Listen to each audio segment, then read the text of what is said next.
شیطان الرجیم. بسم الله الرحمن الرحیم. مسلمانان بشنوین، سخنان شیطان است. شیطان براتون میگوید که مسلمانی که صدای اذان را بشنود و نماز نخواند پدر من است. مسلمانی که اضافه خرچی بکند برادر من است.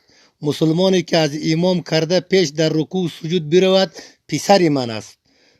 زن مسلمانی که از آمدن میمان قهر شود مادر من است. زن مسلمانی که سر لوج سر برهنه باشد خانم من است. مسلمانی که در وقت غذا خوردن بسم الله نگوید اولاد من است. مسلمانی که این پیام را به دیگران برساند دشمن من است.